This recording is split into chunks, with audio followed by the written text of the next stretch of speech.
及诸位师傅在上，一欢历来胸无大志，唯愿吃遍天下美食，穿遍天下美衣，还有找齐珍贵药材，配出冰肌血肤养颜膏，治好倩影姐姐的脸。还望诸位师长原谅一欢违禁出谷，待实现3大愿望之后，一欢再回谷，负荆请罪。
常常夸耀这个机关有多难多难，还不是被我2、3下就搞定了？李一欢，你真是个天才！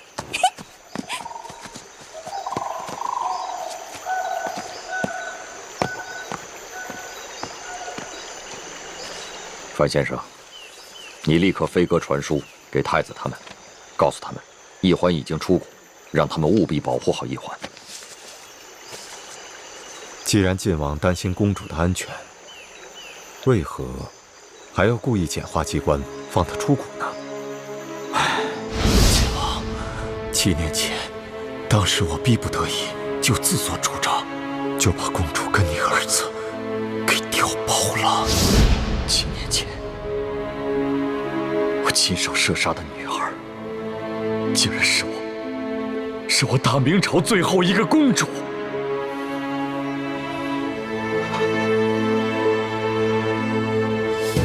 我历听过，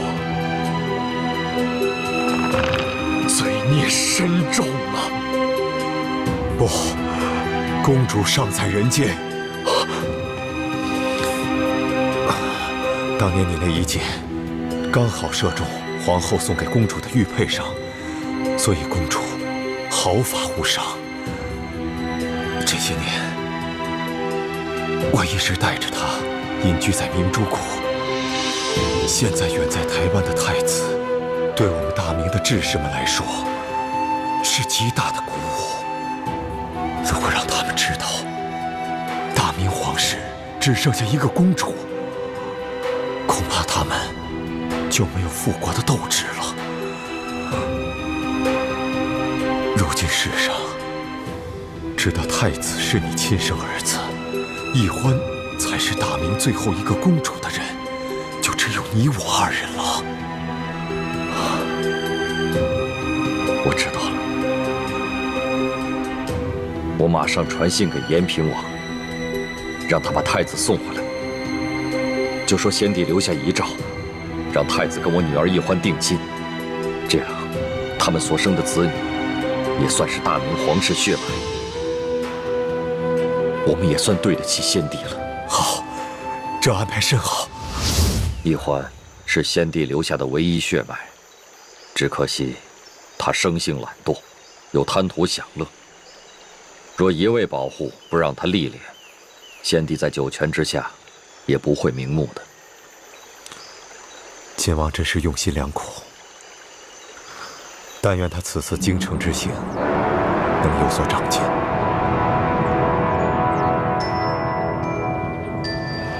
看哪人？ 好看，好这个。哎，卖鸟嘞！哎，您看我这鸟。鸟儿应该自由的飞翔，不应该在笼子里。哎，您干嘛？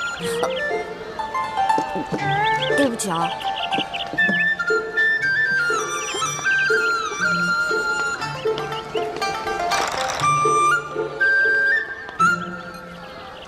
师傅们都说清庭无道，民不聊生。可可为什么京城又如此繁华呢？难道是师傅们久未出国，已经不知道这个世界变了吗？让开，让开，让开，让开，让开，让。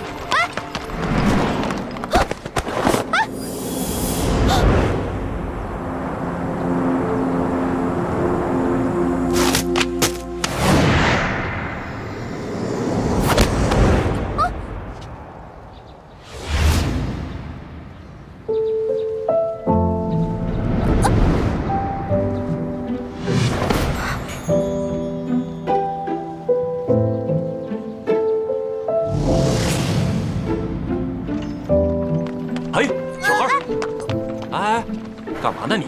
啊？对不起啊，不妨事。是少爷。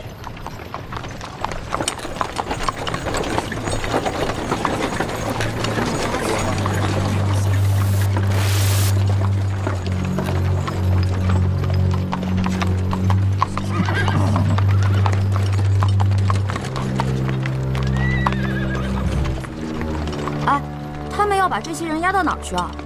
还能去哪儿？当然是菜市口了。菜市口，卖菜的地方。哼，菜市口你都不知道啊？菜市口是朝廷行刑的刑场。那他们犯了什么罪啊？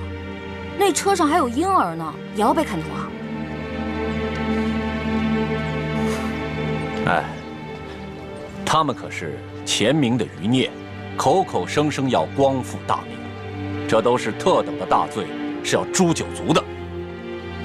当今皇上这么残暴，诛九族，怪不得这些人要光复大明。我说臭小子，你胡说什么呢？啊，你信不信我？哎，这位小兄弟，不过随便说说，不妨事。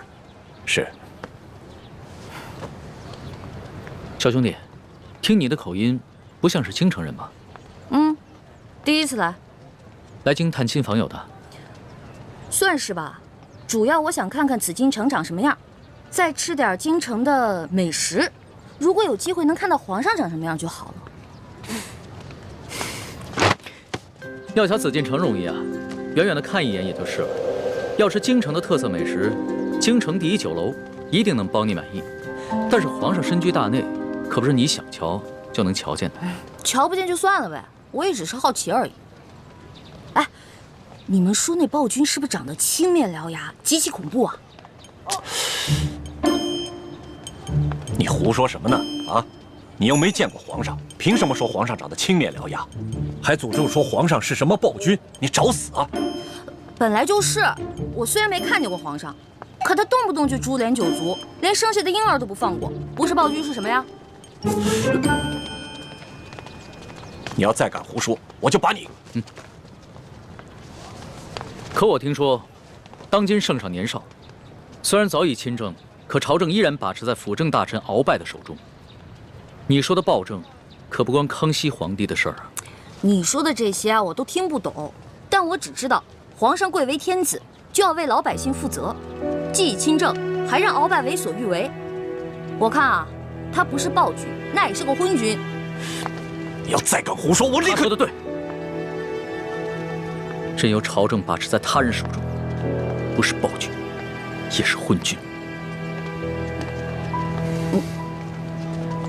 瞧他那把扇子很是名贵，我还是不要招惹这种人为妙。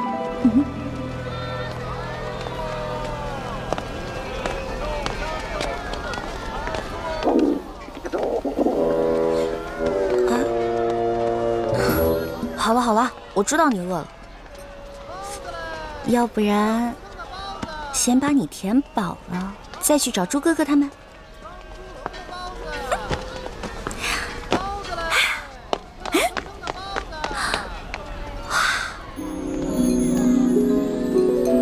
这难道就是刚才那位富家少爷说的京城第一酒楼？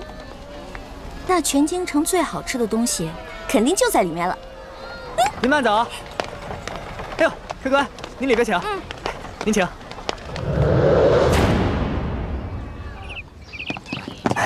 客官。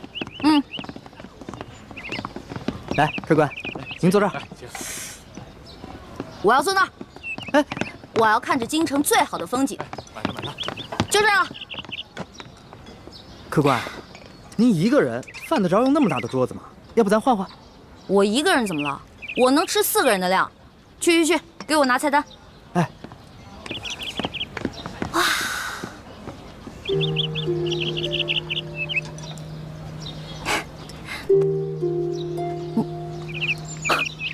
好巧，又见面了。原来是你啊！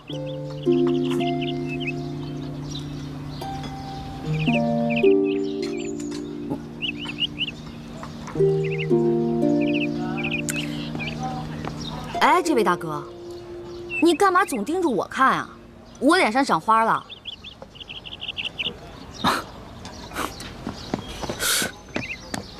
客官。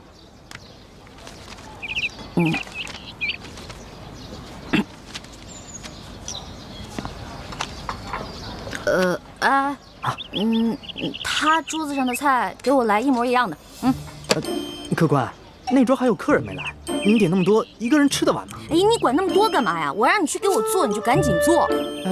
哎，等一下，再给我来一壶好酒，我要你们酒楼里最好的酒。好嘞。去吧。哎呀，京城的鸟啊，走你！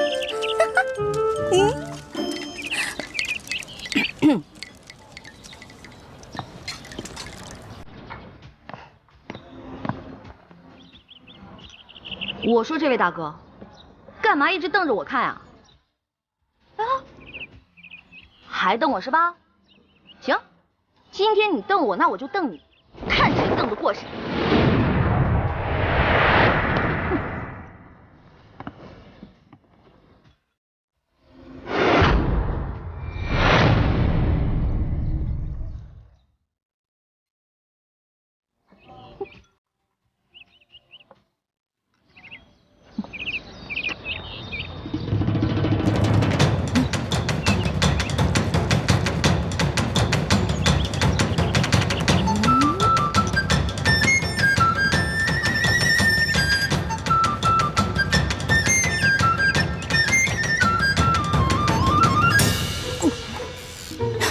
说了吧，看你还敢瞪我！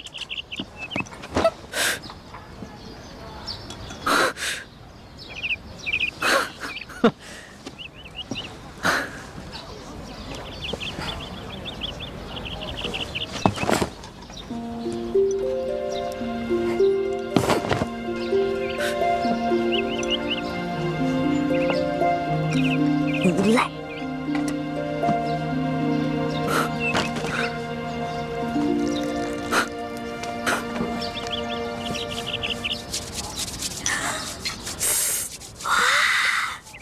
好吃的，先吃哪个？尝尝。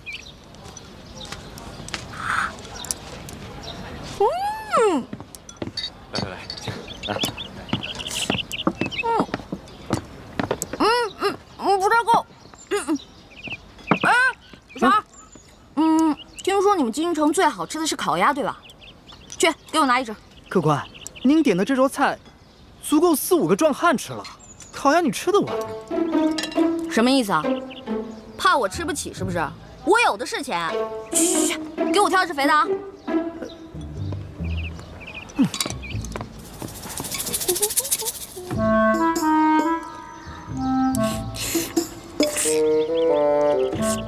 客官，烤鸭。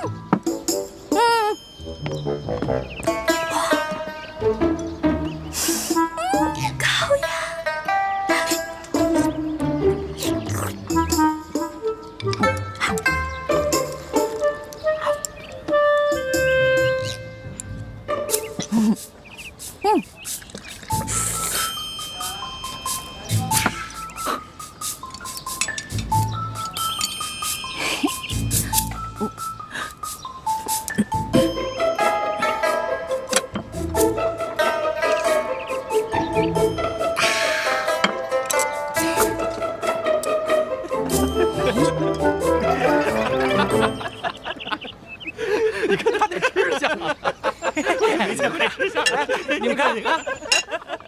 笑什么呢？就笑你怎么了？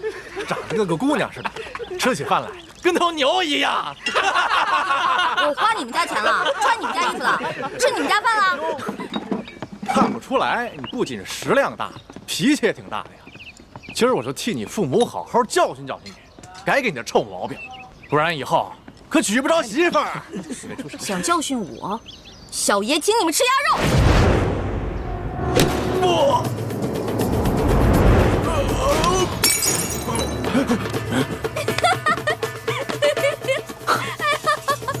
找死！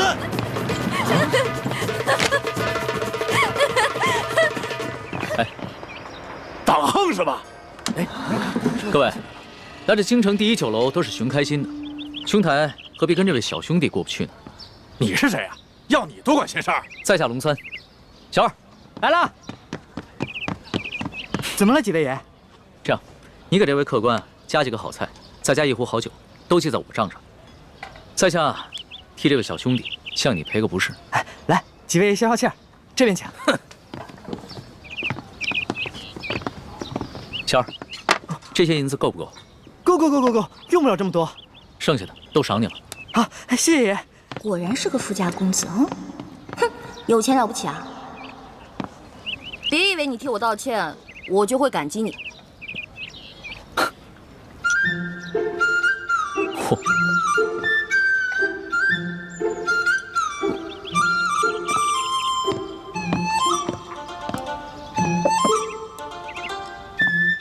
小兄弟，看你那么喜欢吃美食，这个呢，是我自家带过来的糕点，外面吃不到的，赏脸一品吧。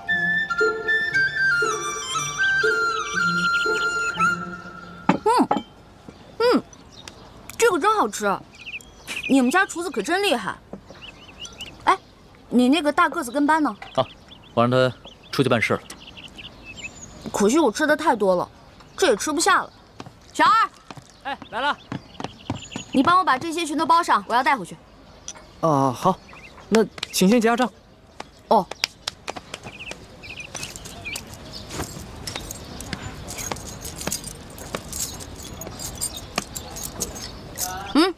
不用找了，这不够啊！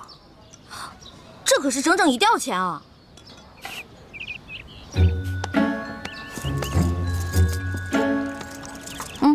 拿去。这还差得远呢。这回够了吧？只够个零头。这么多钱只够个零头？你这京城第一酒楼的菜也太贵了吧？这些钱都是我跟我兄弟姐妹1年的利钱呢。这儿可是京城第一酒楼，可不是你们乡下的草棚子小饭馆。你看看咱这桌布，再看看咱们店的陈设啊！我跟你说，除了皇宫敢用黄色，普天之下没人敢用黄色，唯独本店。为什么？因为本店是先皇特许。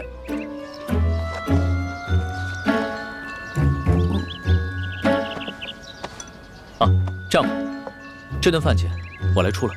哎，且慢。虽然我知道你比我有钱，但是我也知道，无功不受禄。这样吧，我能不能先欠着，等我哥哥来了以后再付给你？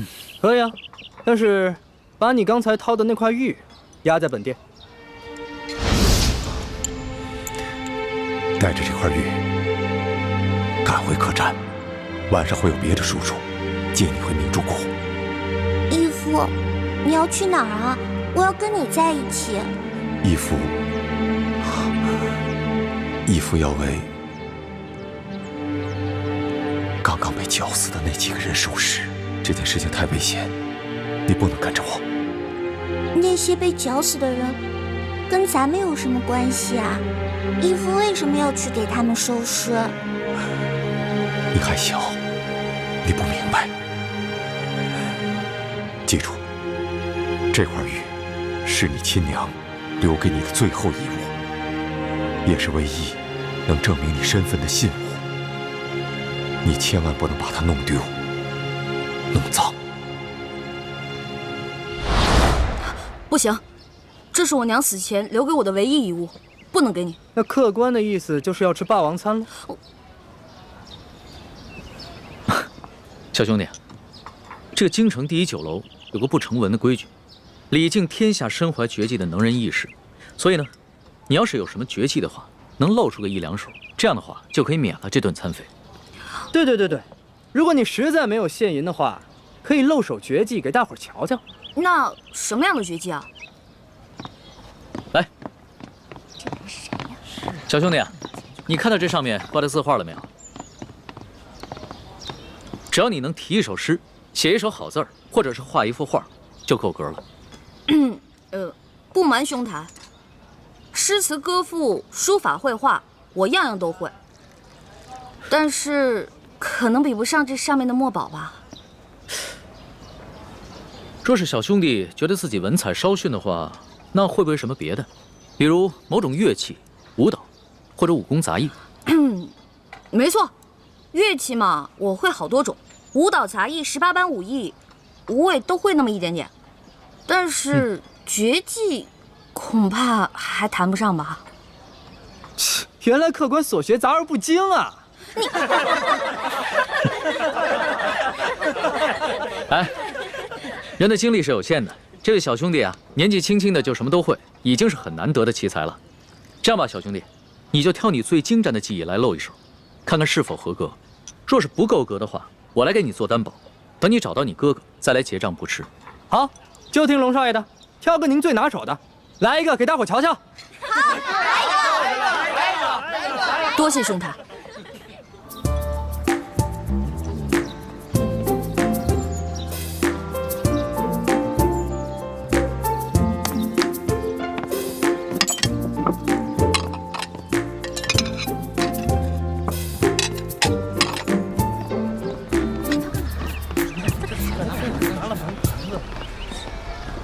他要干嘛呀？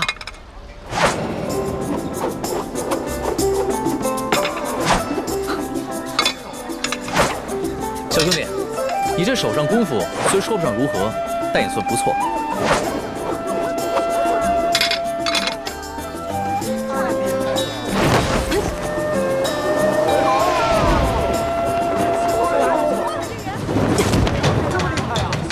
好，原来小兄弟最擅长的是轻功啊！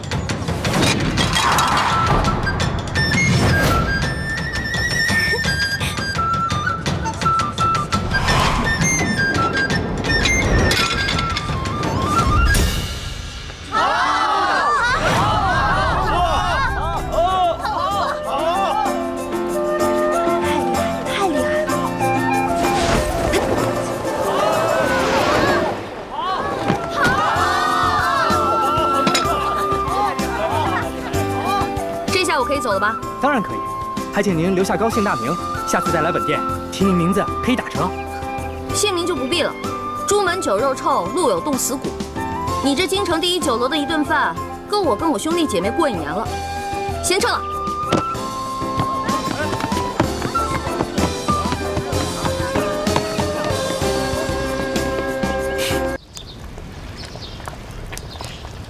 那个龙三一定是看你有些功夫，所以想故意劫纳你。不过这出手未免也太阔绰了吧？看来来头不小啊。环妹，一有机会要多去宝雅斋看看，看看能不能再碰上他。我现在对龙三也挺好奇的，我想弄清楚他到底是什么人。京城第1酒楼也有我们的眼线，只要他出现，我们就有机会弄清楚他的底细。朱哥哥，你看啊，你跟叶哥哥啊、樊姐姐啊、雪姐姐啊都那么忙，对不对？所以呢？我就不给你们添乱啦。我想去看看紫禁城，我保证绝不给你们添麻烦。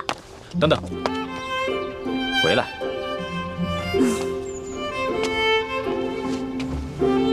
别搞得跟3脚猫似的，一点都不知道分寸。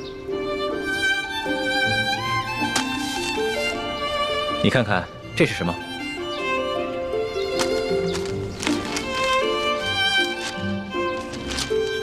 我知道你想去紫禁城，我陪你去。不过在去之前，咱们是不是得熟悉一下京城，还有紫禁城的地图啊？这个是午门，午门前面是太和门。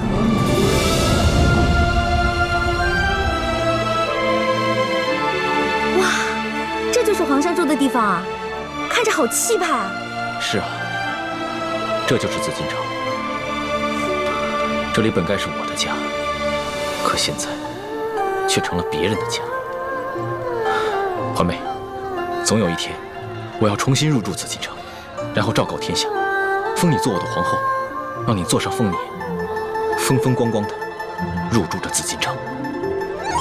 我才不要当什么皇后呢，我又不想住在这紫禁城里。这个紫禁城啊，一看就是用黄金造的大金笼子，有什么好的呀？我才不稀罕。你难道不想母仪天下吗？我为什么要母仪天下呀？我的人生有3大志愿，一呢是吃遍天下所有的美食，2是穿遍天下所有的美衣。这第3个嘛，我希望赶紧治好倩影姐姐脸上的伤。环妹，你是大明晋王的女儿，又是我未来的太子妃，怎么可以这么胸无大志呢？哎呀，我跟你说实话吧，我才不想当什么太子妃呢。这话不敢跟爹跟师傅说，我也只能偷偷跟你说了。现在这世上太平，老百姓可以吃饱穿暖，这天下姓朱或者姓爱新觉罗又有什么区别呢？师傅为什么一直想要光复大明啊？你怎么能说出这么大逆不道的话呢？看，你生气了哈？这话我不敢跟师傅他们说，只敢跟你说。如果你要是生气的话，好吧，以后我就骗你，我说好听的话哄你，可以了吧？算了，虽然我有点生气，但我还是只想听你说真话。我就知道你不会生我气的。光复大明，为我朱氏报仇，本来就是我的责任。你不过是一个心思单纯的女孩子，我不该苛责于你。朱哥哥，你现在赶紧回药铺吧，我还想再去庙会逛逛，我先走了。哎，你自己小心点，千万别在这事。哎呀，知道了知道了，你怎么比师傅跟爹加在一起还唠叨？走了。热馄饨了，汤面。好香啊，好想再进去吃一顿。可惜这天下第1酒楼的菜价真是太贵了，根本吃不起。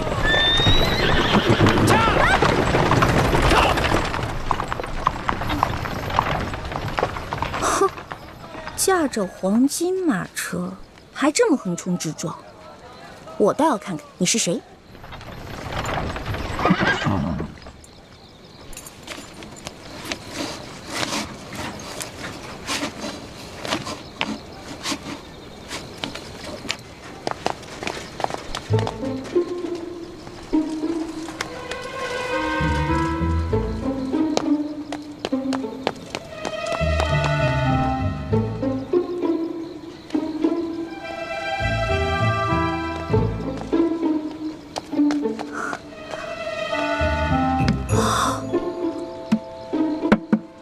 哇，真金的呀！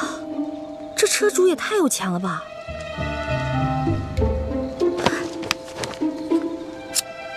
哼，看这车夫刚才那么嚣张的样子，估计这个车主也不是什么好人，我就当劫富济贫了。中堂大人，这边请。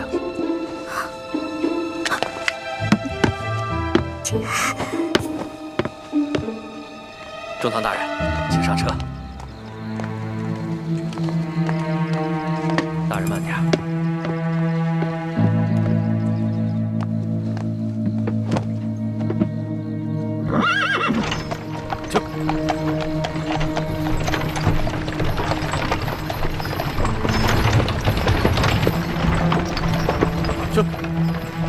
当今世上，只有4位辅政大臣之一的鳌拜人称中堂。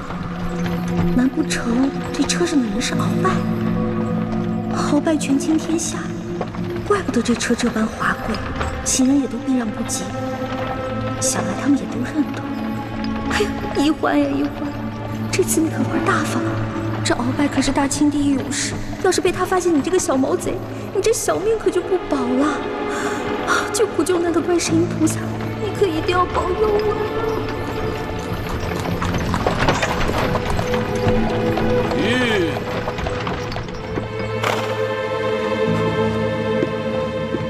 奴才见过中堂大人。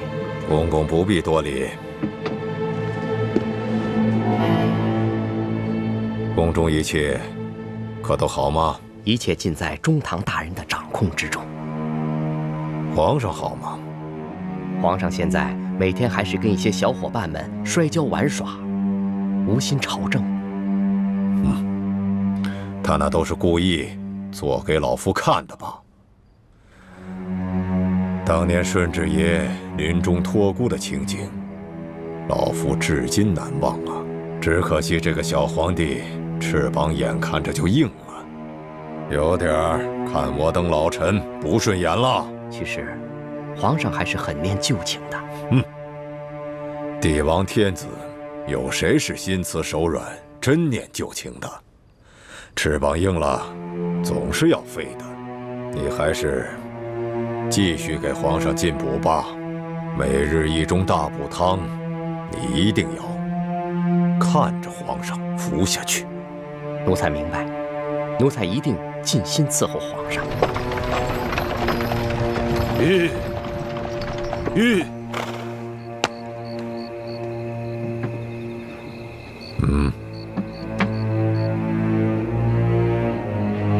这是这个月的大补丸。多谢中堂大人。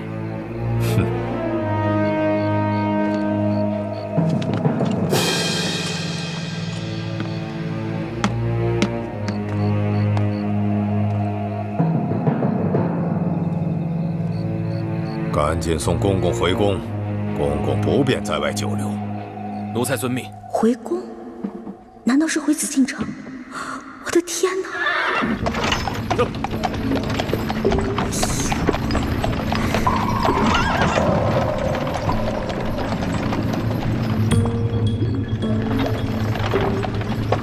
看来马车已经进了紫禁城。今天白天只看了紫禁城外的样子，不知道里面是什么样子。这马车等会儿肯定要出宫回鳌拜府，我是继续躲在马车上等出宫呢，还是找机会留在皇宫啊？好难得有机会进了皇宫，我要是不观光一下就离开，会不会太可惜了？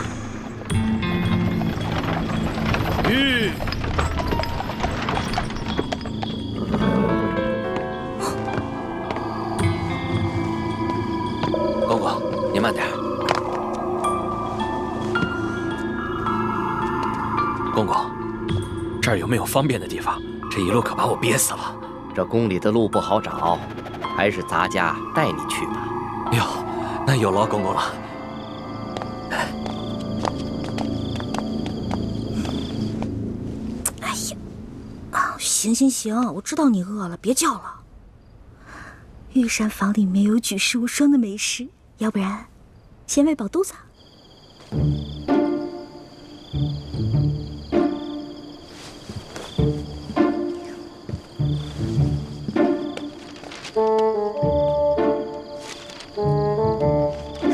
御膳房。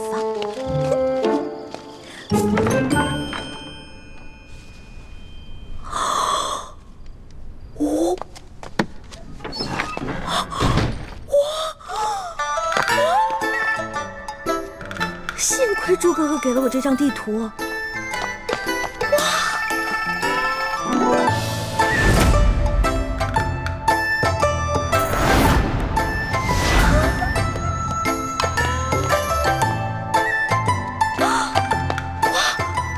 这么多金银财宝，全是真的！上了鳌拜的车反而因祸得福了。我得把这些金银盘子全都带走，带到明珠谷给我的姐妹们。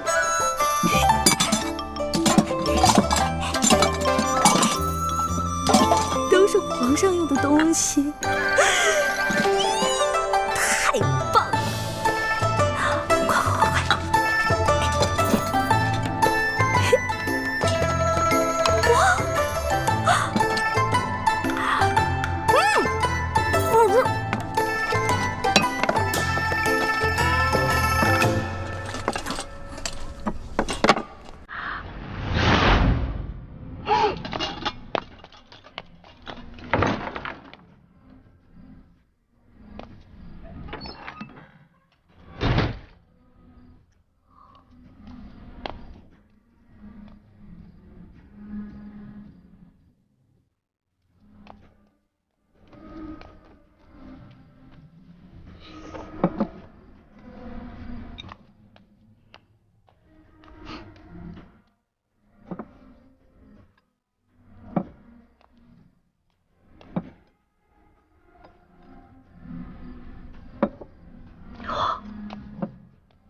手，别跟我套近乎啊！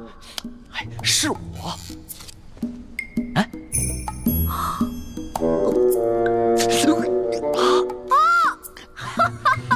是你呀！啊，我记起来了，我记起来了。嘘，啊，嘘，我们换个地方说。走走走走。哎呀，我的东西，我的东西。好。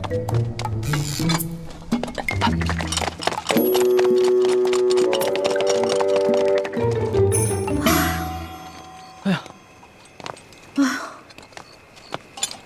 吓死我！哎，多谢你啊，还好有你在，要不然我就被抓了。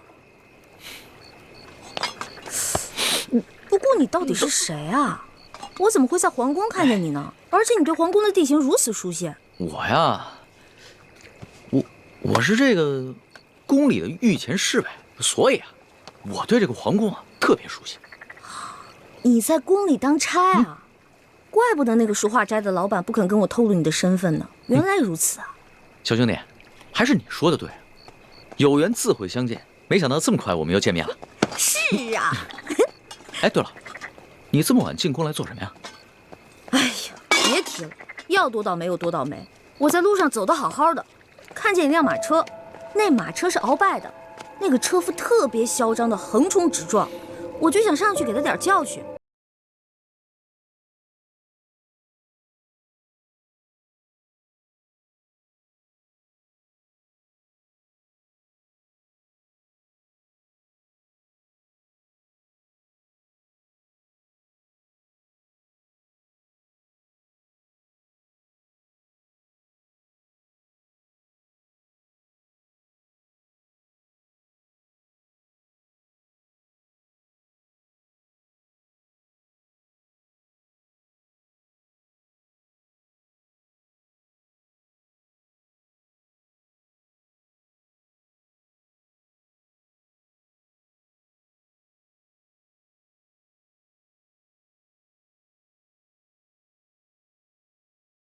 鳌拜在宫里会有奸细，但没有想到他居然如此放肆，胆敢公然勾结内奸，真是不把皇上放在眼里。还是小皇帝无能呗，这拉屎的呀，居然被吃屎的欺负。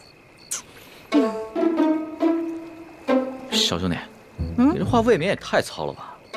话糙理不糙啊，我说的都是实在话。如果这个皇帝是个英明君主的话，那怎么可能任由鳌拜这么嚣张跋扈呢？小兄弟啊，你想的太简单了。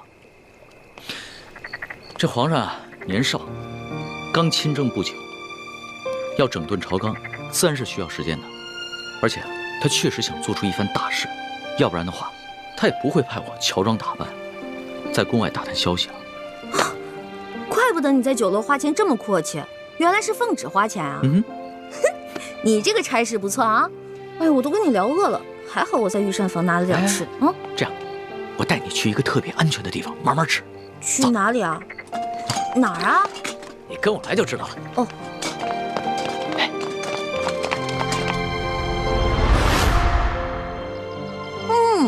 好吃。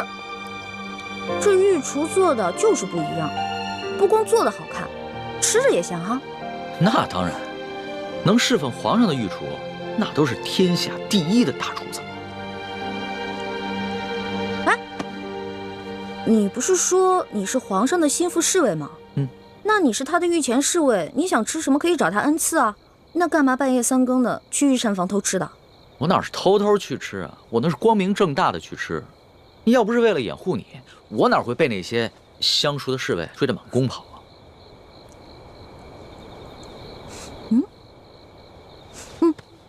怎么？不对啊，这两种糕里面掺了不同的香料，会使人慢性中毒的。中毒？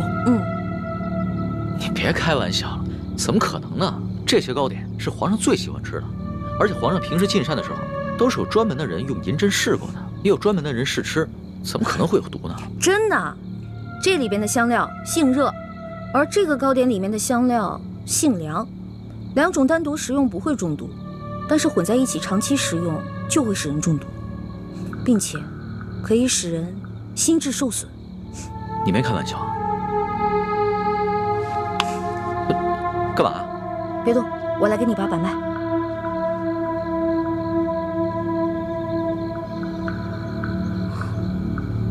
位小兄弟，你的脉象已经显示你慢性中毒了。那个替皇上试吃的人，不会就是你吧？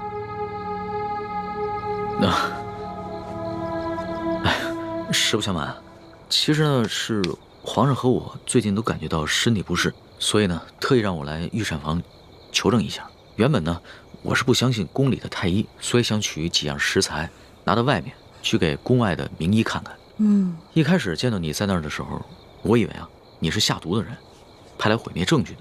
后来看到你毫无顾忌的大吃大喝，然后又跟我说了这些话，到现在我才相信你。遇到本李大侠李易欢算你运气，知道吗？李易欢，姓李名易欢，这名字挺好听的。那当然了，我不仅名字好听，还会识毒，并且还会解毒呢。那我和皇上的毒能解吗？哎呀，你和皇上的毒嘛，解是可以解，不过这药材配起来比较难，而且这药材价格不菲啊。钱不是问题，你想要多少，我给你多少。好，3日以后在第1酒楼，我带着解药，你把药钱给我。这个药钱嘛，10两黄金。没问题，我看也不必等到3日以后。我这枚玉扳指肯定不止10两黄金，你先拿去吧。哇，果然是个好扳指啊！你就这么把扳指给我了？你也不怕我骗你？我相信你，虽然我们2个相识不过1日，但是我能看得出来，你是一个有本事的人。只要是有本事的人，都不会因为钱财而背信弃义的。有眼光。我是个有本事的人，我的本事不光这些，还有很多呢。以后有机会慢慢让你见识啊。好啊。不过呢，刚才在御膳房咱们2个交手的时候，我发现你的武功啊，其实比我好不到哪儿去啊。没本事的人才会靠蛮力，像我们这种有本事的人是靠这里，知道吗？再说了，我就是一个江湖小贼，我这点本事也足够了。但是你是御前侍卫啊，那你这3脚猫的功夫怎么当的御前侍卫？哎，你跟我说实话，是不是你投了个好胎，有了个好爹，才让你当上御前侍卫的？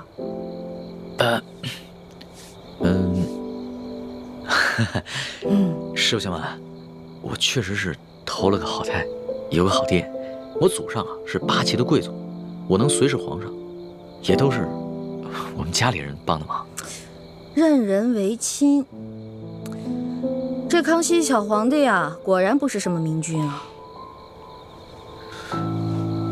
哎，也就是你啊，说这样的话，要别人说这样的话呢，我早就拉他去见官了。不过呢，你虽然言语上对皇上不敬，但是我能看得出来，你心思不坏。你这个小兄弟吧，通情达理，仗义疏财。我决定了，你这个朋友我交定了。来，今天高兴，喝酒。我这壶底的酒可不是一般的酒，这个酒呢是我在山里发现的野山葡萄酒，也不知道哪位仙人何年何月何日酿造的，总之特别好喝。你别以为你是皇上的小跟班，吃惯了好多御食，好多御酒，就不把我这个酒当回事儿了。我这个酒啊，可比你那些御酒好喝多了。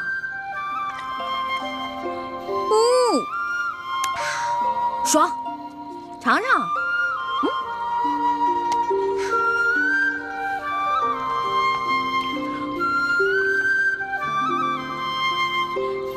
怎么样？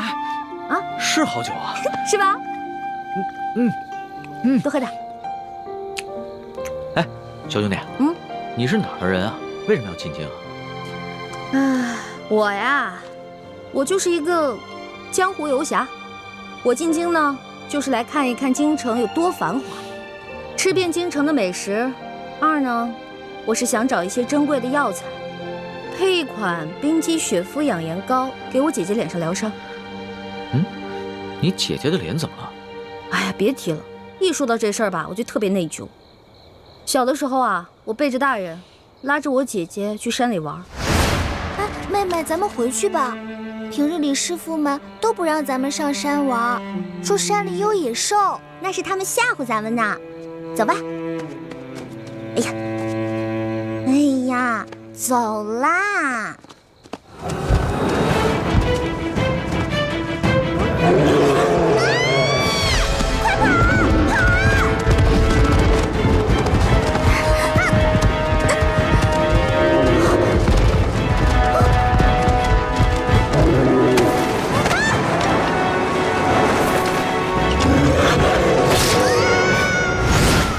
所以我姐姐脸上就落下了伤痕。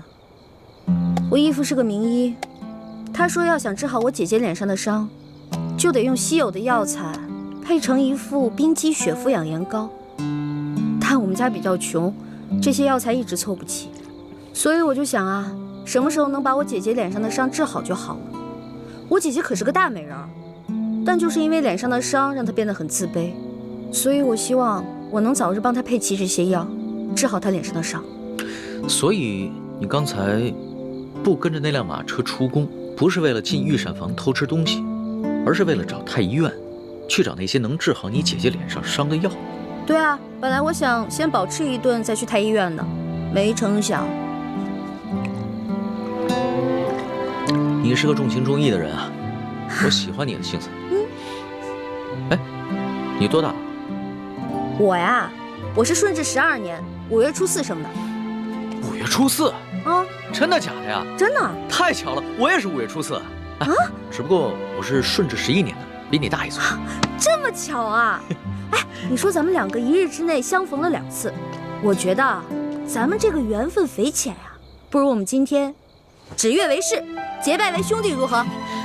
从来没有人想着跟我结拜的。不过我以前老看古书上说，那些古人们结拜好像挺有意思的。当然了，我也一直想这么做来着，可惜一直没有遇到合适的人。既然你我这么有缘，那就结拜吧。我长你1岁，我做大哥，你是小弟。哎，不行不行，岂不闻古人有云：文道有先后，术业有专攻。咱们既然结拜，就不能以庸俗的年龄论长幼，咱们得看谁的见识广，本事强。刚才你也说了，我的见识广，本事强，所以我是大哥，你是小弟。这也行啊？当然了，如果你觉得不行的话，再来打一架，谁赢了谁是大哥。不打。行，居然还有人想当我的大哥。行，你是大哥，我是小弟，好了吧？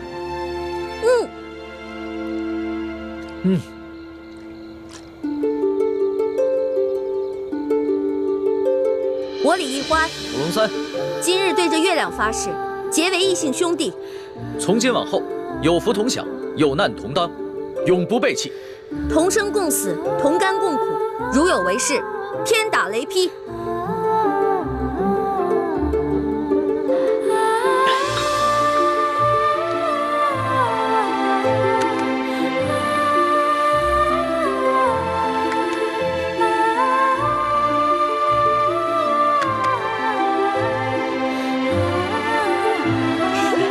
大哥请，小弟请。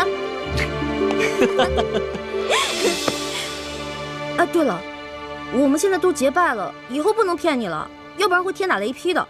大哥，你说什么呢？你可真是个小白兔！我之前说那个解药说要10两黄金，其实只需要10个铜板。我跟你结拜了，所以自然不能骗你了。哦，还有这个玉扳指，还给你吧。我是刚开始看你那么有钱，所以想顺便敲敲你的竹杠。不过现在咱们都结拜了，我就不能再骗你了，我得讲义气啊。大哥果然是个性情中人。不过我们刚刚对着月亮发誓，要有福同享，有难同当。小弟的东西呢，就是大哥的东西。这个玉扳指啊，大哥你就好好收着吧。这个东西啊，小弟多的是，不必还我了。当真啊？当真。我们刚刚发过誓的，你总不想让小弟被天打雷劈吧？像你这样的小白兔，行走江湖不得被人炖了给烤了吃啊！不过你放心吧，现在有大哥在呢，大哥保护你。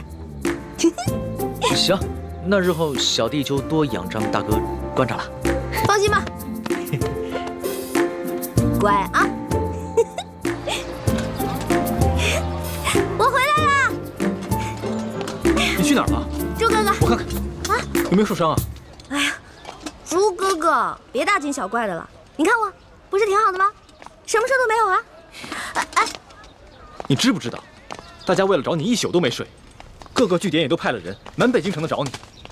樊师妹到现在都没回来。一欢，姐姐姐，你急死我们了。哎呀，对不起嘛，没想到我一夜未归，大家这么兴师动众的。欢妹，你要注意自己的身份。如果你出了事，整个联盟会不惜一切代价去救你。如果因为你牺牲了那么多无辜的性命，你心里过意得去吗？我知道了，猪哥哥，我错了，我下次再也不这样。不过，你们知道我去哪儿了吗？去哪儿了呀？紫禁城。你不是跟我说去庙会了吗？是啊，我事先去的庙会。我去了庙会以后，我还去紫禁城溜达了一圈嘛。我不光进去了，你们猜我看到了谁？我碰到了皇上的御前侍卫龙三，我还跟他结拜了呢。啊？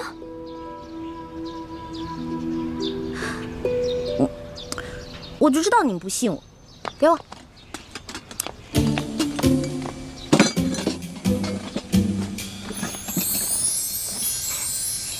哇，看，没骗你们吧？我不光跟他结拜了，我还成了大哥了呢。他居然认我当大哥，我从小到大都是最小的，没想到我现在成大哥了。原来龙三就是康熙的御前侍卫，是替他在外面打探消息的，怪不得出手那么阔绰。欢妹，你要多跟龙三联系，要挑起康熙跟鳌拜的内斗，也许龙三就是一个重要的突破口。没错，你昨晚不是正巧碰见鳌拜勾结内奸吗？这样一来，小皇帝肯定就更加记恨鳌拜了。可是我跟龙三都结拜了，他是我兄弟啊，我们已经发誓了，有福同享，有难同当。我这样做是不是有点不厚道？欢妹，情有轻重，义有大小。江湖情义固然重要，但那是小情小义。联盟光复大明，那才是大义。一欢，你要相信咱们这些从小一块长大的兄弟姐妹，可不能被刚认识的人给迷惑了呀。那好吧，我听你们的。皇上头晕的毛病可好些了？略好些了。只是皇祖母，你们都退下吧，和皇后唠些家常。下去。是。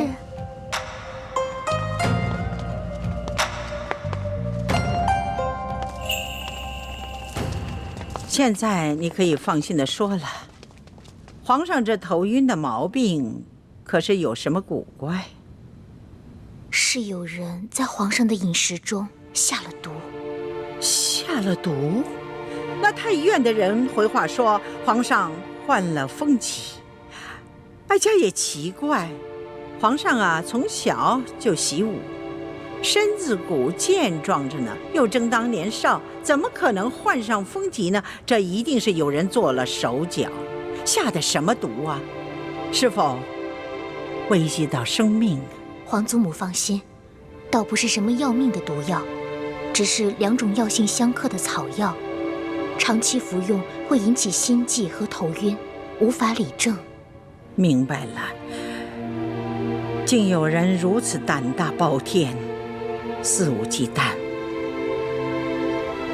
这在朝里找不出第二个。想必他是看上皇上长大成人了，却不甘心还政于皇上，居然不惜铤而走险来毒害皇上。皇祖母，那个狗奴才已经如此大胆，那可如何是好？如今恐怕也只有您老人家能想办法来压制他了。哎，哀家老了，忠心于哀家的那些老臣们，病的病，老的老，死的死，都指望不上了。此人嚣张多年，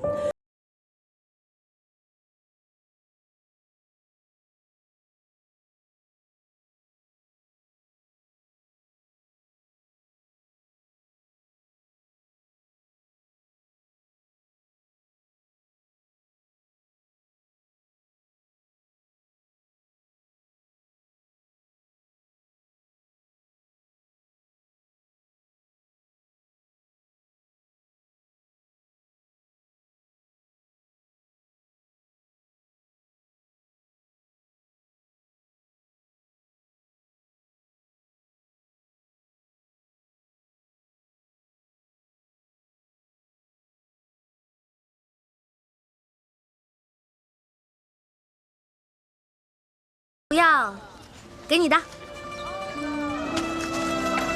怎么煎怎么服我都写好了，1个月之内按我说的做，保你跟皇上体内的毒全部消除。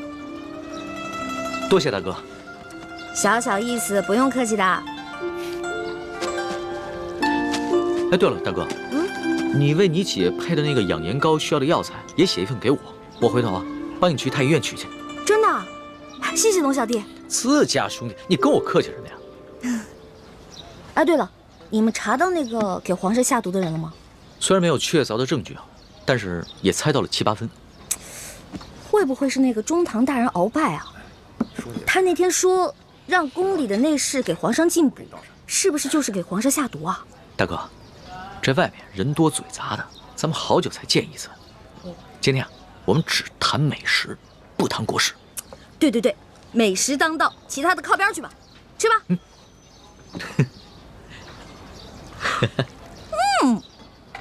好吃。哎，大哥，我送给你的那把古扇子呢？那把扇子啊，太贵重了，我不敢拿着，所以呢，改明儿我给它当了，兴许能换好多钱呢。大哥，那把古扇是我阿玛赠给我的，对于我来说意义非凡。我和大哥呢一见如故，很是投缘，所以把它转赠给大哥。没想到你却想把它拿去当换钱。呸！我说错话了吗？别生气啊，龙小弟。您放心吧，那把扇子我会好好保存着，我绝对不会把它卖了。如果丢了的话，那我就出门被雷劈，下河被水淹死。你也不用发这么毒的誓啊，只要你心里有小弟就好了。哎呀，龙小弟，你不知道，你是贵族家的小公子，而我呢，从小出生在一个穷乡僻壤的山谷里面，全谷的人呢，连一件像样的绸衫都没有。每当过年啊，所有的人分一头猪吃。来到京城以后呢，我觉得京城好繁华呀，我特别想努力赚钱，把这些钱都带给乡亲们，让他们过几天好日子。大哥，以后呢，要是缺钱的话，你就来找小弟我，小弟别的忙帮不上，银钱这方面啊，很是方便。只是，大哥千万别再把我送给你的东西拿去卖了换钱。哎，那可不行。虽然你是我兄弟，但是你已经帮我很多了，我可不能再让你帮我了，我要自己赚钱。我知道，大哥这个人呢，表面上看上去放荡不羁，其实啊还是很有原则的。哎，我的龙小弟也不错嘛，仗义疏财，通情达理，最主要的，大气有钱。能得到大哥这样的评赏，小弟心里甚是欢喜啊！来，喝一杯。喝，干了。好热呀！为什么这么热还要开会啊？此人就是孙福，他曾是我二儿子，也就是奕欢的二哥李嗣兴的心腹副将。当年我跟吴三桂在滇都大战，嗣兴是怨恨我为了保护先帝，亲手射杀了他娘亲跟他妹妹，从此不知所踪。这孙福也下落不明。如今我们得到消息，孙福已经投降了清廷。现在，我要你们全力活捉孙福，把他带回明珠谷，从他的口中逼问出嗣兴的下落。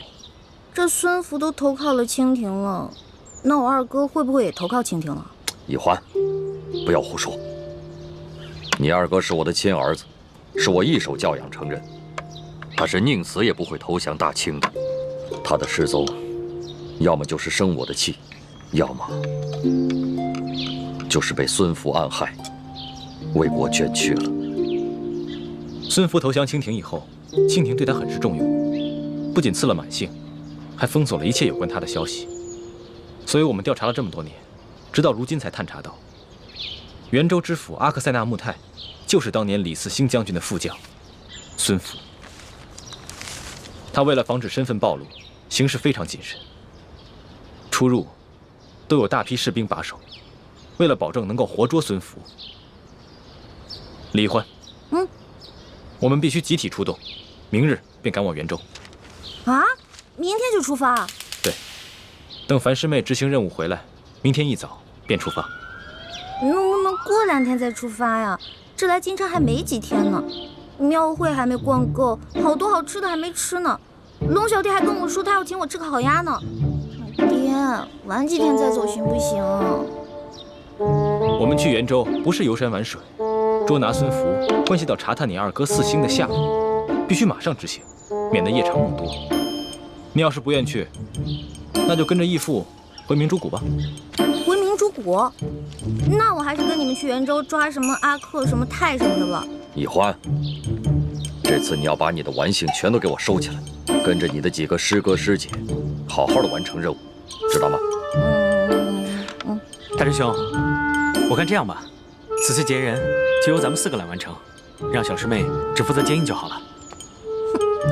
还是叶哥哥对我好，不像某些人婆婆妈妈唠唠叨叨的，讨厌。你就是嫌我烦，我也得提醒你一句，坐直了。此次行动是我们5个人出师以来第1次集体行动，切莫大大咧咧的，不当一回事。认真点。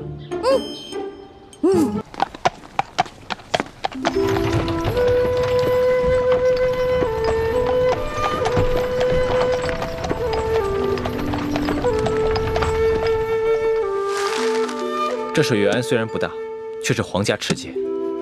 这条河与外河相连，抓住孙福之后，我们连夜从这条水路走。就算他们最后发现知府不见了，全城戒严，我们已经离开元州了。易欢，别玩了，准备好船只，在指定地点接应我们，中途切莫离开。知道啦，啰里吧嗦的。主持，你帮帮我吧。施主，快请起，快请起。主持，我和夫君行亲途经元州，没想到夫君突然染上恶疾，就这么去了。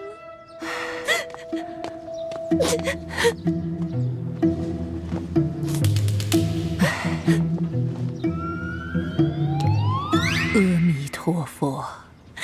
主持，您就帮帮我吧。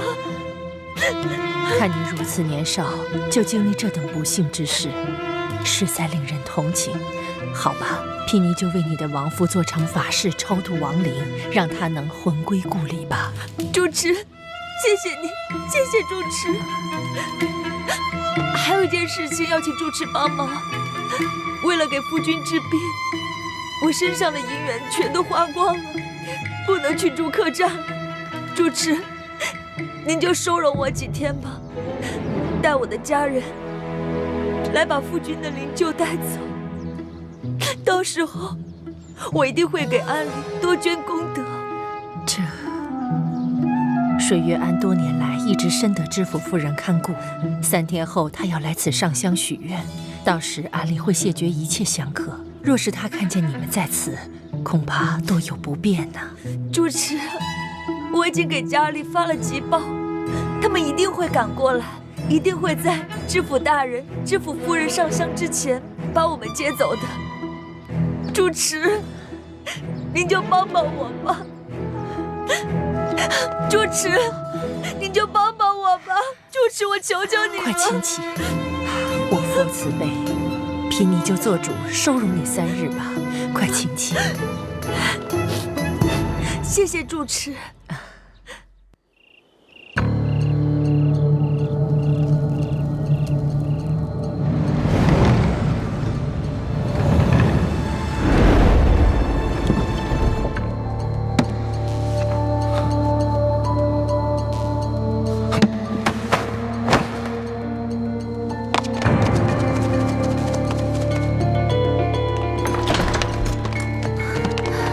大师兄，大师兄，大师兄，叶师弟不愧是咱们的军师，这个计划到目前为止都进行得很好。还是大师兄的逼气功厉害，那住持1连2日为你做法事，都没有丝毫的察觉。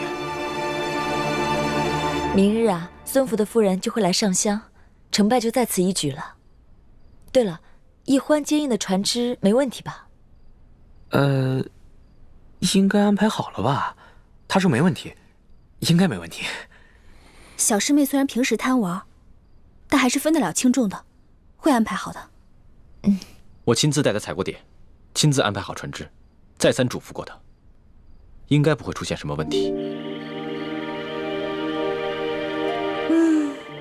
这个臭猪哥哥把我一个人扔在这儿。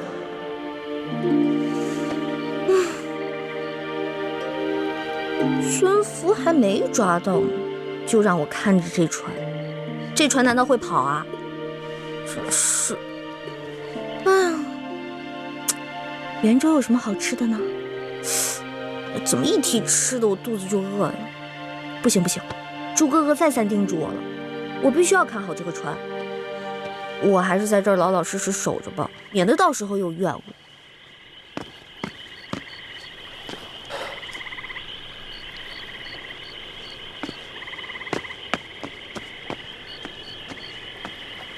船家，船家，啊！送我去袁州城的春风院。对不起啊，我这船不送客。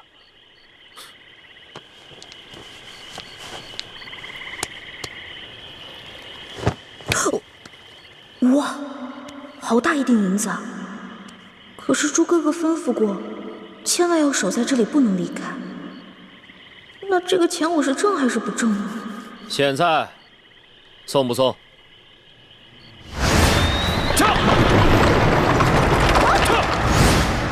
是他，他怎么会乔装改扮到这里来呢？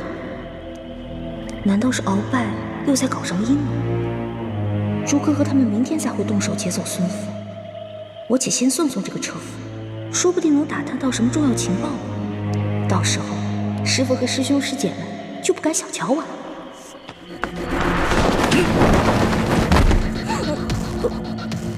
还愣着干嘛？哟，这人的功夫在我之上，我得当心点。客官，您说的春风院在什么地方啊？顺着河一直走，到了你自然就明白了。好嘞。袁州城里鼎鼎大名的春风院都不知道，真是没见过世面的乡下小子。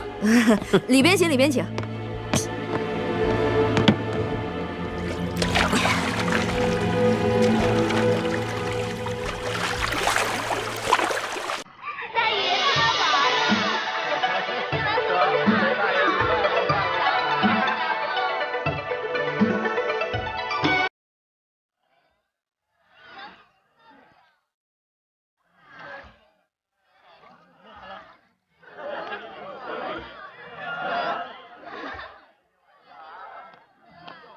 小子，这就是鼎鼎大名的春风院。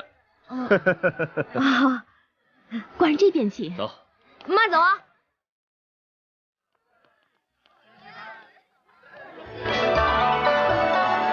原来这就是传说中的妓院啊！京城里有那么多更好更大的妓院，这鳌拜的车夫不会千里迢迢来到袁州就是为了嫖妓吧？肯定不是为了嫖妓，我得跟着看看去。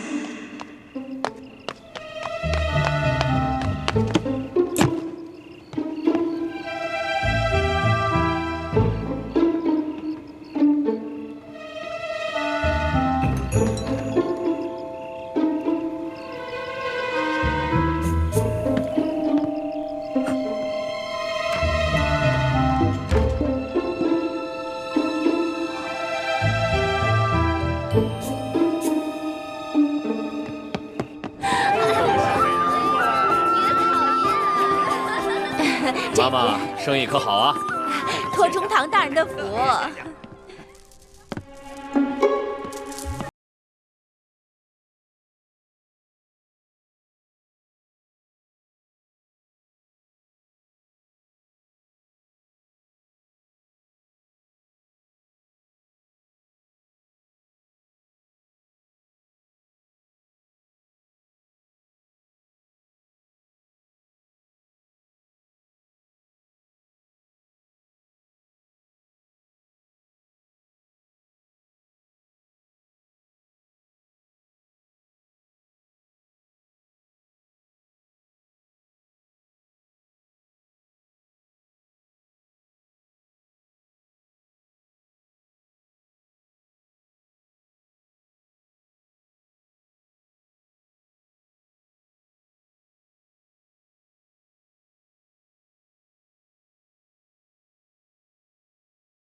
中堂大人最近可好？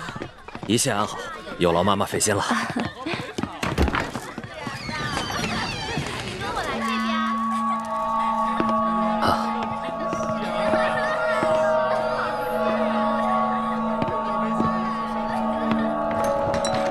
官人这边请。好。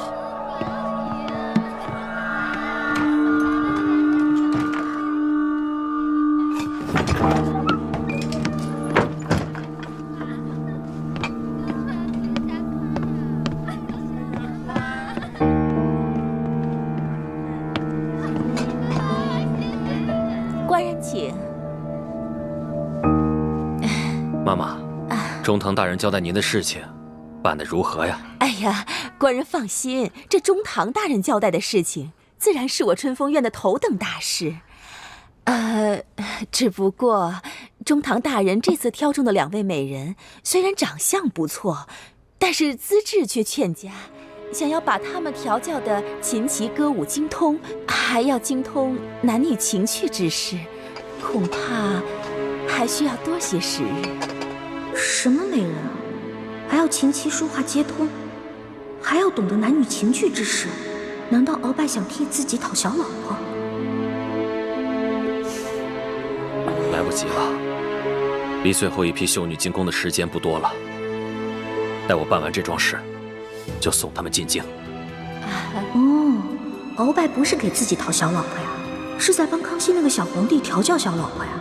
这个鳌拜一边给皇帝下毒，一边给皇帝挑选美女，还真是软硬兼施啊。这地方不能久待，我得赶紧离开，去船上等诸葛和他们。元州知府穆泰大人与我明晚相见，就在你的春风院，还请妈妈提前安排一下。官人放心，奴家一定安排妥当。有劳妈妈了。知府大人穆泰，不就是我们要绑的孙福吗？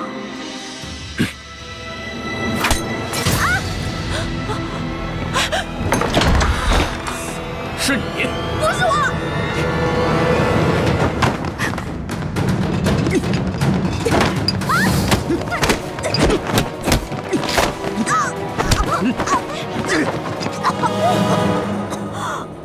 你假扮船夫跟着我，又来偷听，你到底是什么人？饶命！你先松开我！说。我说，这小的就是一个跑船的，我这送客官来这儿，这春风院我也不知道这春风院是哪儿，我这一来才发现，春风院是个妓院，我就想小的我这也没见过什么世面啊，我就进来，但小的穿的这身吧也不是熟客，没什么人招待小的。小的就在这2楼瞎晃悠，这晃悠着，就看见屋里有好多金银酒器，我就想伸手拿几件，结果小的错了，这小的再也不敢了。你只是为了偷东西，没有别的企图？小的糊涂，都是小的一时糊涂，这偷的东西都在这儿呢，你看看，都在这儿。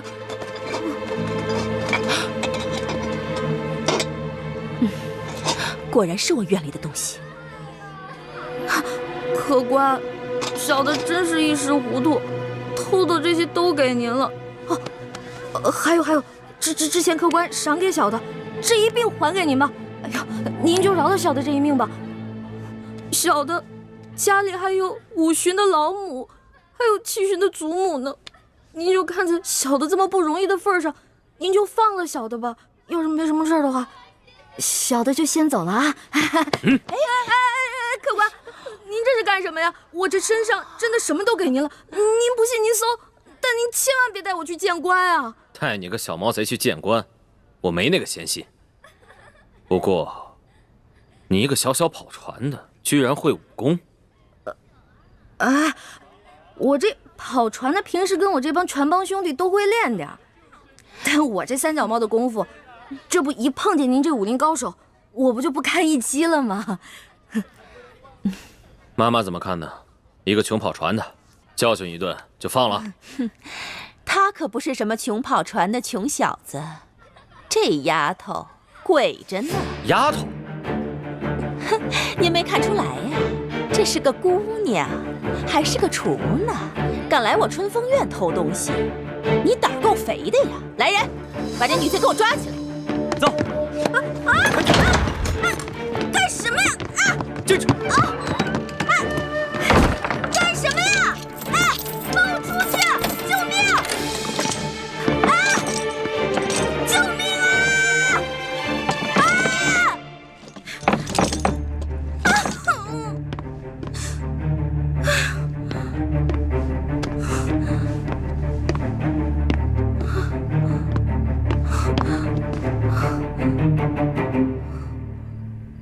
不行，我必须得出去。天一亮，朱哥哥他们就要开始行动了。万一他们抓了孙福来到河边，却发现我和船都不见了，那可怎么办呀？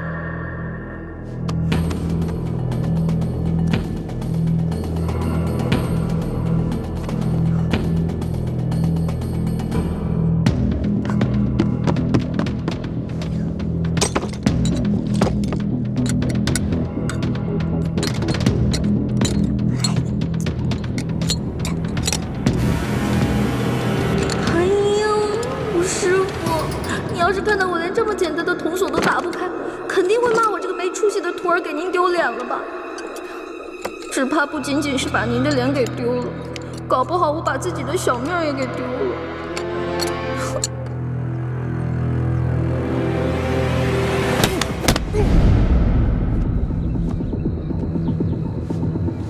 叶师弟，想在这么短的时间内易容成他们的样子，还真是有点困难。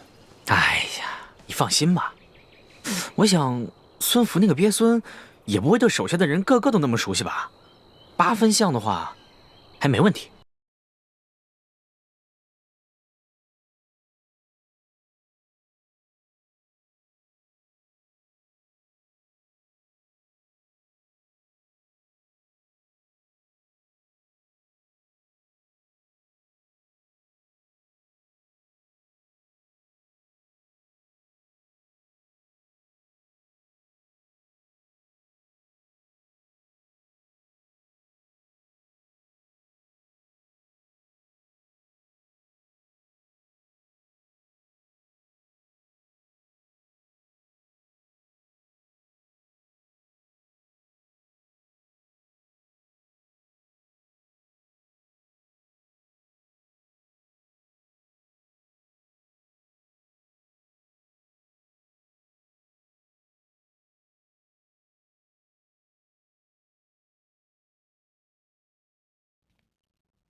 能不能生儿子，那都是命，不能强求。说的倒是轻巧。老爷要是不喜欢儿子，为什么3年之间纳了3房妾室？夫人何必在意？那他们不也都生的是女儿吗？要是那几个小狐狸精比我先生出儿子，那我该怎么办？夫人，菩萨面前不能口出恶言呐。哎，罪过罪过。阿弥陀佛，阿弥陀佛。夫人，请给菩萨上香。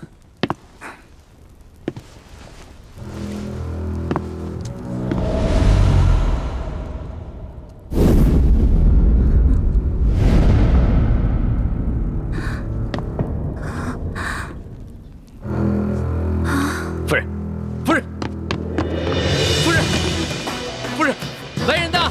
来人！大人何事？何事？这里有诈，快扶夫人出去！快啊！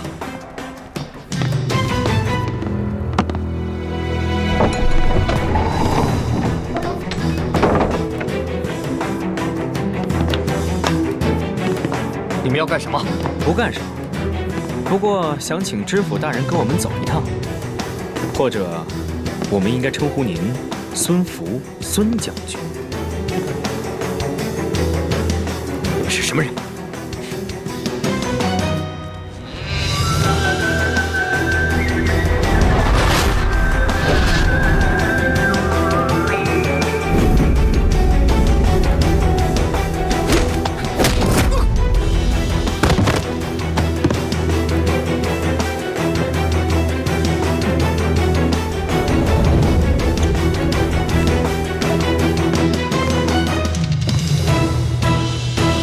这个呀，是我家人给安里捐的功德，望您收下。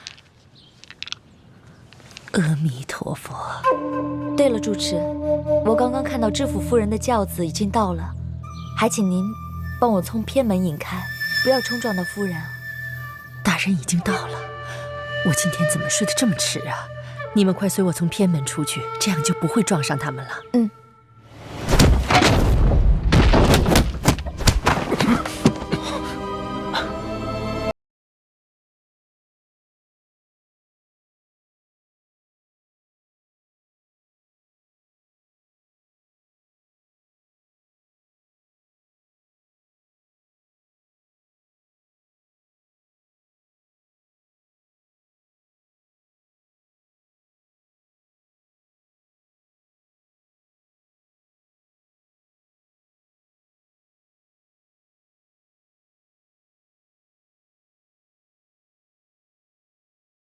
他的替身，替身？如果真的孙福去了，那默笙和倩影不就危险了？大人，怎么样？他们两个有消息了吗？父亲都找过了，没有发现他们两个人，可能是偷懒去了。不对，这里面一定有蹊跷。其他人收好了，跟我进去。放肆！佛门清修之地，岂容你们在这儿胡闹？退下！大人，小的们不是担心您和夫人的安全吗？我这不是好好的吗？有什么好担心的？备轿。是。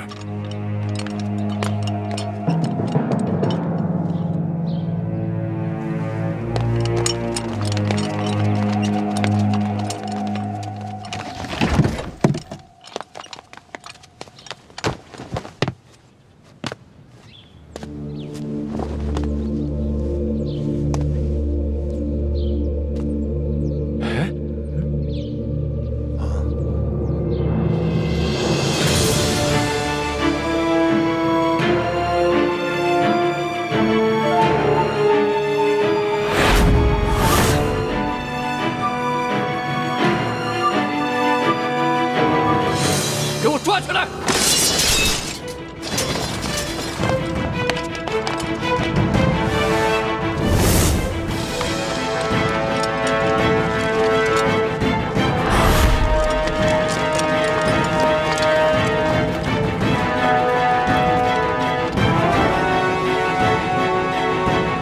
就凭你们几个，还想要本官的性命？你们是什么人？我夫人现在何处？如果老实交代的话，本官或许可以放你们一条生路；如若不然，哈哈哈！弓箭手，慢着！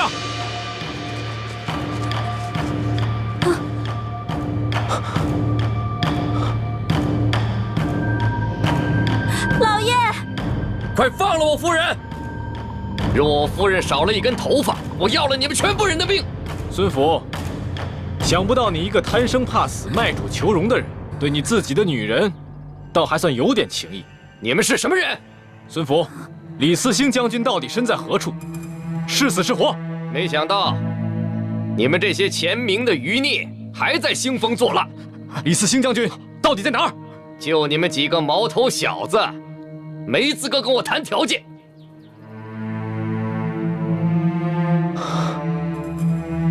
你让你的弓箭手退下，放了我的朋友，我就放了你的夫人。2换2，除了我夫人，还有我那替身一并放了。好，我答应你。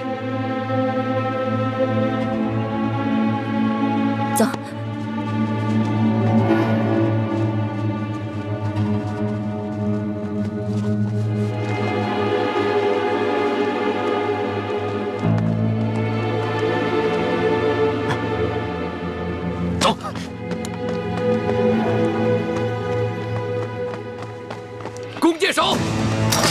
言而无信，卑鄙！那些遗老遗臣们没有教过你们吗？现在没有什么君子了，只有成者亡，败者寇。给我放箭，一个都不能放过！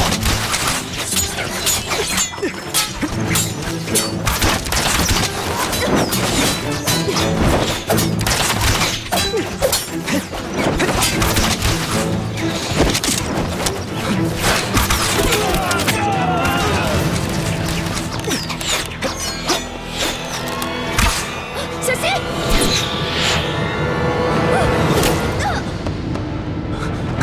进城！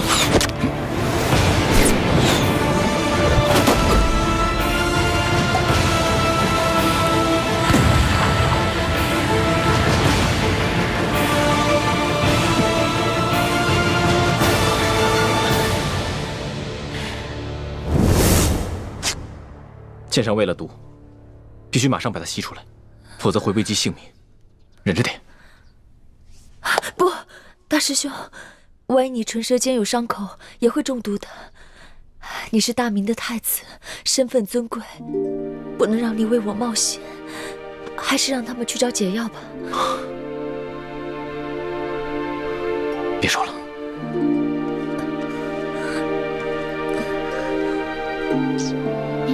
大师兄小心！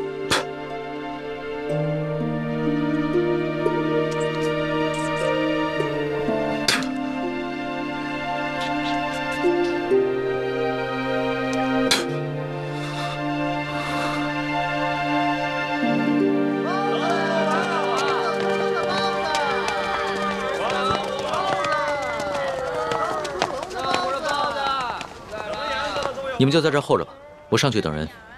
这。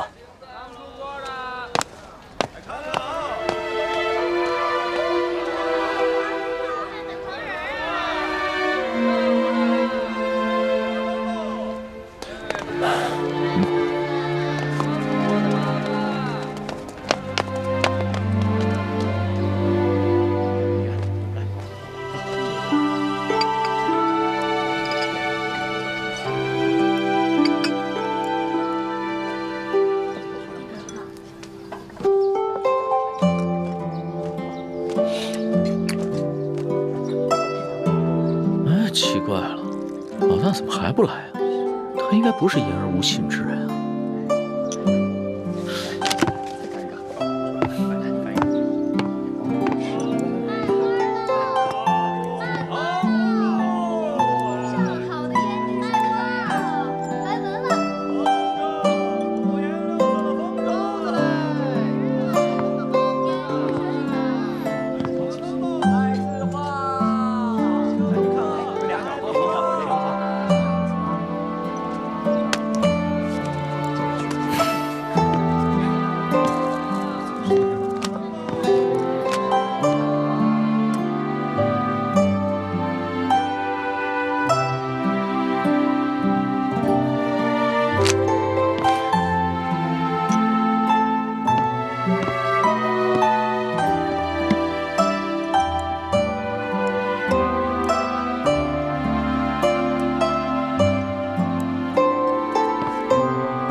天锁了，我这手指头都快磨破了。天灵灵，地灵灵，观世音菩萨、如来佛祖、菩提老祖，你们都显显灵啊！快点让我把这把锁打开！啊，终于打开了！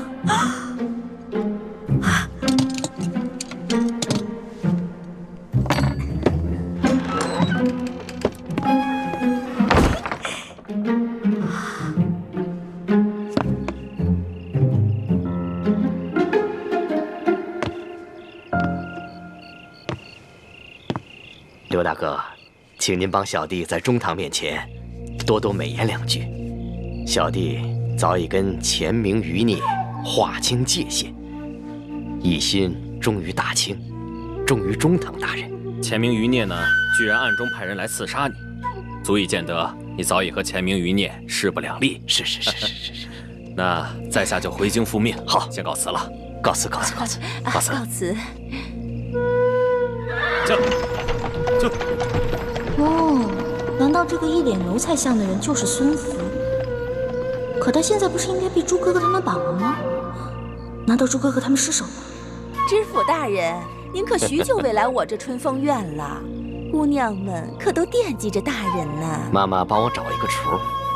这怎么不舍得呀？哎呀，不是。妈妈，你可别忘了，这县官不如县管，这春风院毕竟还属于我的地界呢。好吧，不过这丫头她性子野，我得先找她说道说道，以免冲撞了大人。快带我去看看呐！好，这老鸨说的性子野的姑娘不是我吧？那我得赶紧离开。不对，既然朱哥哥他们已经失手了，那我是不是应该利用这个机会来将功补过呢？对，我得回去。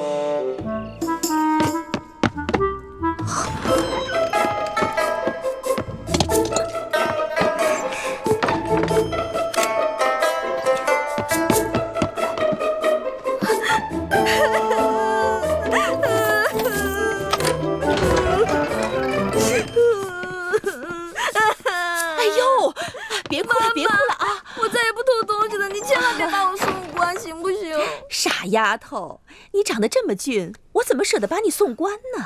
真的？当然是真的。哦，还有你偷的那把银壶，我送给你。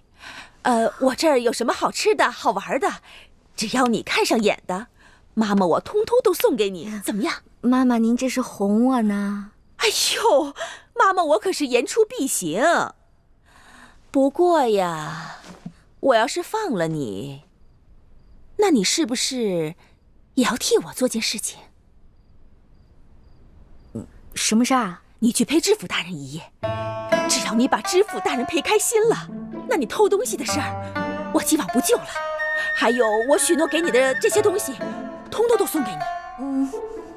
但是妈妈，哎呀，像你这么年轻，又生得这么花容月貌的，难道你真的要坐大牢啊？丫头，你是聪明人，要怎么做还用我说吗？可是人家还没出阁呢，所以才让你陪知府大人呀。哎呀，其实女人呐，早晚是有这么一天，是要清白还是要自由，你自己选一个。就一个晚上，就一个晚上。那我还是选择自由吧。不过妈妈，您承诺过我的那些东西可不能食言啊！哎呦，您放心，妈妈我是讲信用、讲原则的。快，给姑娘梳洗打扮，快！姑娘，请吧。哎呀，各位兄台，好久不见呐，是十分开心呐。来，咱们干了这最后一杯。表哥，你喝几杯啊？都是个菜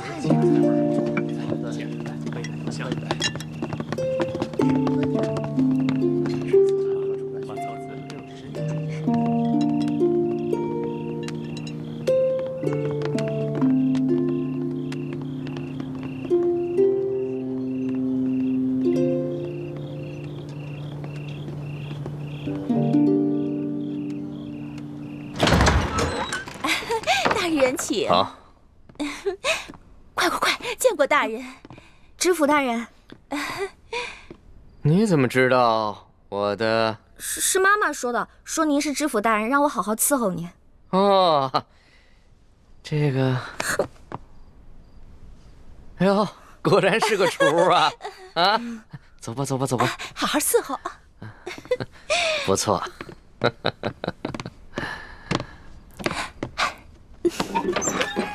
知府大人，那个妈妈跟我说啊，您今天遇到刺客了，让我给您倒几杯酒压压惊。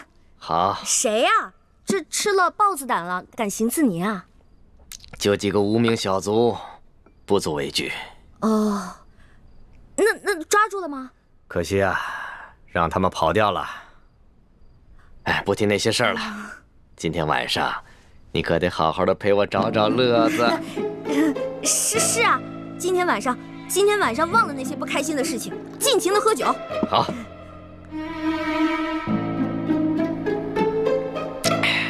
不过这酒怎么跟我往常喝的不大一样啊？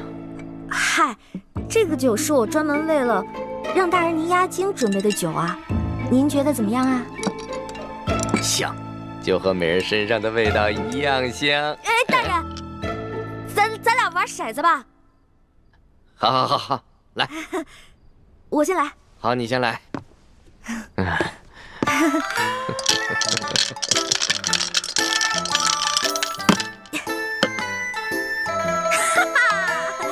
您输了，大人，您输了。来，满上。您输啊！这杯酒您得全喝了。好，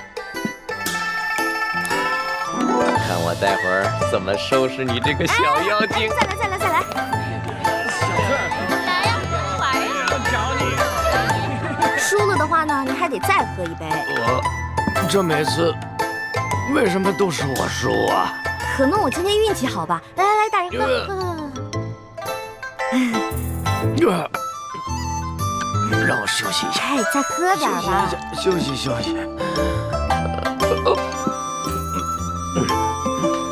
知府大人，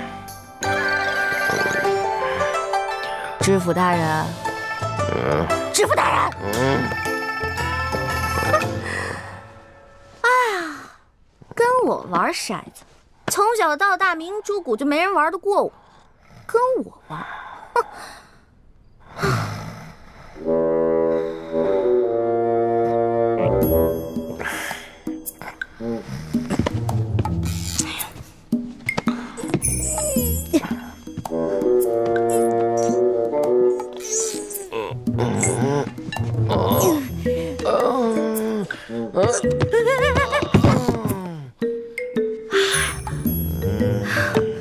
天哪，这人跟个死猪似的，怎么抬啊？不行，外面都是他的侍卫兵，怎么办啊？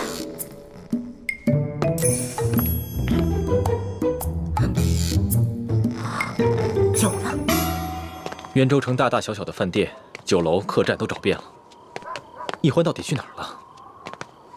一开始我还怪他没有在河边接应我们，现在我只希望他平平安安就好。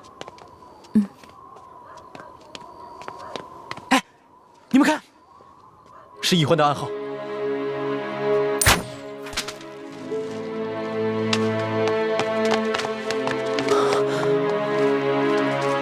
大师兄，小师妹说她在春风院，可这春风院是什么地方啊？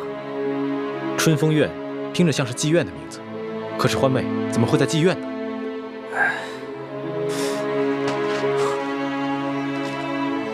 哎，你们看，小师妹说她在妓院里捉到了孙福，让咱们赶紧去接应。朱哥哥，你们总算是来了。慢点啊，樊姐姐。这个人就是孙福。不过你们放心吧，我已经把他灌得不省人事了。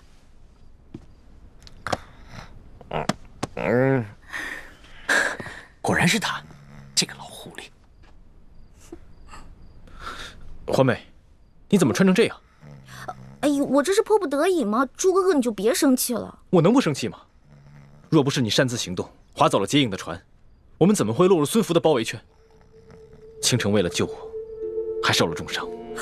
徐姐姐怎么了？严重吗？已经服下解药，没什么大碍了。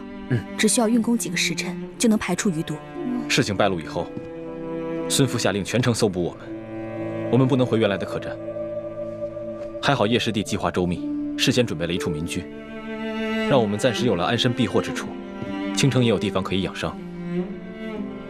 大师兄，其实这次任务行动失败，也不能全怪小师妹没在指定的地点接应我们，主要还是这个老东西太老奸巨猾了，而且咱们过于轻敌了，对吧？算了，你能抓到孙福，也算是将功折罪了。只是现在外面到处都是孙福的人，我们要想一个办法，把孙福给运出去。我知道，老办法。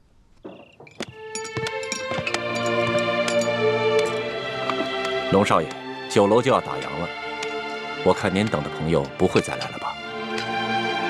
不如我们先回府吧，要不太夫人知道了，又要怪罪奴才了。